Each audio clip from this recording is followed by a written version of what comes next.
Goa Sunyaragi adalah peninggalan Kesultanan Cirebon yang dibangun pada abad ke-17 akhir sampai 18 Masehi. Sejarahnya dapat dilacak dari beberapa naskah kuno peninggalan Kesultanan Cirebon. Goa Sunyaragi sebenarnya taman air pemandian yang dilengkapi dengan bangunan air terjun buatan yang terbuat dari batu karang. Namun karena tempat tersebut banyak dibangun goa-goa, maka taman ini lebih populer disebut goa daripada Taman Sari. Sejarah terbentuknya Goa Sunyaragi dimulai ketika Pangeran Karangrangen yang mempunyai ide untuk membangun tempat bersemedinya para Sultan Cirebon yang indah dan sejuk. Istilah Sunyaragi berasal dari dua kata. Sunya artinya sunyi atau menyepi, sedangkan ragi artinya raga. Dengan demikian, Sunyaragi dimaksudkan sebagai tempat menyepinya raga. Nama lain Pangeran Karangrangen adalah Arya Cirebon yang merupakan anak kedua dari Sultan Kasepuhan pertama. Ia menguasai ilmu arsitek dan menguasai beberapa bahasa. Pada tahun 1696, Goa Sunyaragi atau Taman Sari itu menjadi taman yang paling indah di Pulau Jawa. Biaya pembangunan Goa Sunyaragi berasal dari saudara Pangeran Karangrangen dan orang-orang Cina yang berbisnis emas.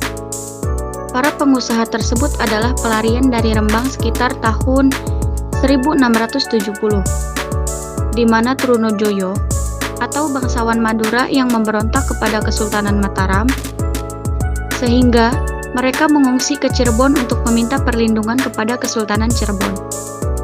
Sebagai imbalannya, Pangeran Karangrangen meminta biaya untuk membangun Taman Sari atau Goa Sunyaragi, dan para bangsawan tersebut menyetujuinya. Ketika Kesultanan diperintah oleh Sultan Matangaji, ia berencana untuk mengusir Belanda. Sehingga, Sultan Matangaji mengubah Goa Sunyaragi menjadi tempat pembuatan senjata dan pelatihan militer. Goa Sunyaragi dipilih sebab tempat tersebut dikelilingi oleh hutan dan danau yang luput dari pandangan Belanda. Namun, rencana tersebut gagal. Sebab, rahasia itu dibocorkan oleh kerabat keraton yang berpihak kepada Belanda. Pasukan Sultan Matangaji diserang oleh pasukan Belanda hingga tewas. Namun, sebagian melarikan diri ke daerah pegunungan. Kini, Goa Sunyaragi masih kokoh berdiri walaupun tidak berfungsi sebagai taman air. Karena sudah tidak dialiri air dari danau sekelilingnya yang hilang dimakan zaman. Berikut adalah peninggalan yang ada di Goa Sunyaragi. Yang pertama yaitu Candi Bentar. Candi ini uniknya dibangun tanpa menggunakan perekat sama sekali. Hanya batu dengan batu yang digesekkan sehingga menempel. Bangunan ini juga sekaligus menjadi ikon kota Cirebon. Yang kedua yaitu Gedung Pesanggerahan. Gedung ini dibangun untuk menginap bagi para keluarga sultan yang berkunjung ke Goa Sunyaragi. Bangunan ini terdiri dari 3 kebudayaan.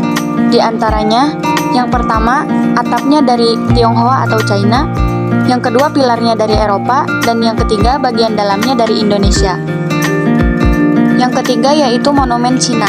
Dibangun sebagai bentuk penghargaan kepada kaum Tionghoa yang turut membangun Goa Sunyaragi. Kemudian ada patung berbentuk Garuda yang memiliki filosofi segagah-gagahnya manusia pasti mempunyai masalah. Maka, jangan merasa lebih baik daripada orang lain. Selanjutnya ada Goa Argajumut berbentuk barongsai. Barongsai sendiri adalah hewan mitologi yang berasal dari China. Goa ini digunakan sebagai tempat jamuan besar pada zaman dahulu. Yang terakhir ada patung Perawan Sunti. Patung ini adalah patung Perawan Sunti yang asli, sedangkan yang di luar itu hanya tubuhnya saja. Patung ini memiliki mitos, apabila ada anak perempuan perawan yang menyentuhnya, maka ia tidak akan mendapatkan jodoh.